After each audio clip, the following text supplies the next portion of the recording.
Hello students, तो आज हम स्टार्ट कर रहे हैं business statistics. First meaning, statistics का मीनिंग क्या है? Collection, presentation, analysis and interpretation of numerical data. Means statistics में हम क्या करते हैं? न्यूमेरिकल डाटा को कलेक्ट करते हैं, then presentation, analysis and then interpretation करते हैं।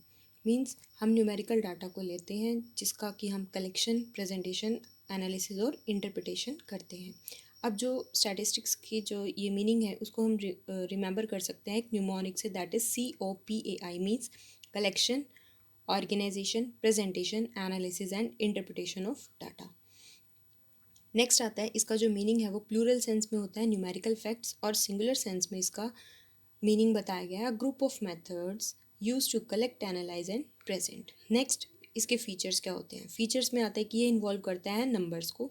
मीन्स हम न्यूमेरिकल डाटा को collect, organise, presentation and analysis and interpretation करते हैं। नेक्स्ट एग्रीगेशन ऑफ फैक्ट्स को, मीन्स ये टोटल फैक्ट्स को कंसीडर करता है। मीन्स एक इंडिविजुअल आइटम, इंडिविजुअल फैक्ट को यहाँ पर यह कंसीडर नहीं करता। नेक्स्ट कलेक्ट किया जाता है एक स्पेसिफिक पर्पज़ के लिए और कलेक्टेड इन सिस्टमेटिक मैनर। अब यहाँ पे बोला गया स्पेसिफिक पर्पज़, मीन्स कि अगर हम कोई भी डाटा को कलेक्ट करना चाहते हैं तो हमारा कुछ पर्पज़ होगा, इसी वजह से हम उसको कलेक्ट कर रहे हैं डाटा को। नेक्स्ट इसकी लिमिटेशंस भी अभी हमने देखा, न्यूमेरिकल डाटा को कंसीडर करता है, मीन्स ये क्वालिटेटिव एस्पेक्ट को बिल्कुल इग्नोर कर देता है। नेक्स्ट जो इसके जो रिजल्ट्स होते हैं वो भी इन्फ्लुएंस होते हैं, प्रभावित होते हैं बाय द बायसनेस। मीन्स हमारे अलग अलग पॉइंट ऑफ व्यू से जो रिजल्ट्स है वो भी प्रभावित होते हैं। नेक्स्ट जो रिजल्ट्स होते हैं वो ट्रू सिर्फ एक एवरेज तक ही होते हैं। नेक्स्ट आता है इसकी ब्रांचेस। इसकी दो ब्रांचेस हैं, first one is descriptive and then inferential. Means जो स्टैटिस्टिक्स है उसकी दो ब्रांचेस है, that is first one is the descriptive and the second one is inferential. अब डिस्क्रिप्टिव से हम क्या समझते हैं? मीन्स डिस्क्राइब कर रहा है ये डाटा को। इसके कुछ मेथड्स होते हैं जैसे कि सेंट्रल टेंडेंसी, डिस्पर्जन, स्क्यूनेस, जिसे हम आगे वीडियोस में पढ़ेंगे। नेक्स्ट इसकी ब्रांच है सेकेंड, इन्फ्रेंशियल।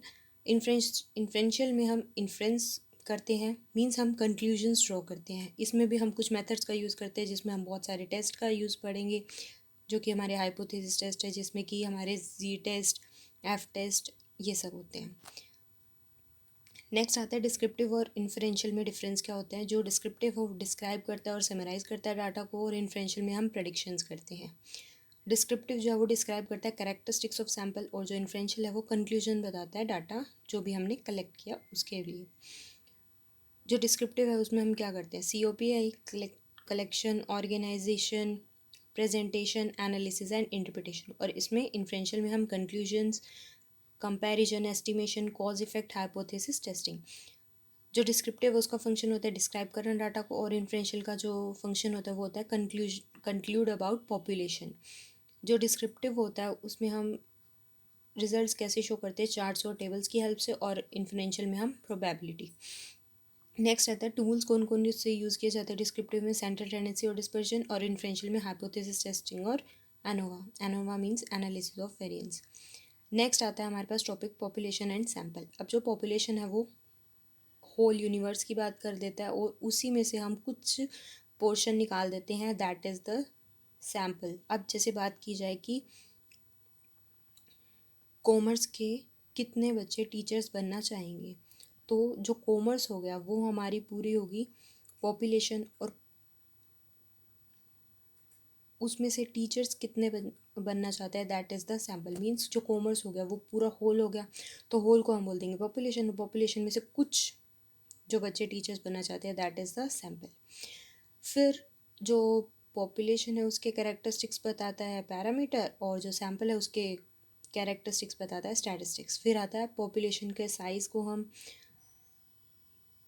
कैपिटल एन से शो करते हैं, सैम्पल के साइज़ को हम स्मॉल एन से शो करते हैं, पॉपुलेशन के मीन को हम म्यू से शो करते हैं, और सैम्पल के मीन को हम एक्स बार से शो करते हैं, और पॉपुलेशन स्टैंडर्ड डेविएशन का ये सिंबल है, और सैम्पल के स्टैंडर्ड डेविएशन का स्मॉल एस सिंबल है, पॉपुलेशन की प्रोपोर्शन का स्मॉल p, और सैम्पल के प्रोपोर्शन का p, स्मॉल p उसके ऊपर बार। तो नेक्स्ट टॉपिक है मेजरमेंट स्केल, जो कि हम नेक्स्ट वीडियो में करते हैं। Thank you, I hope you like the video.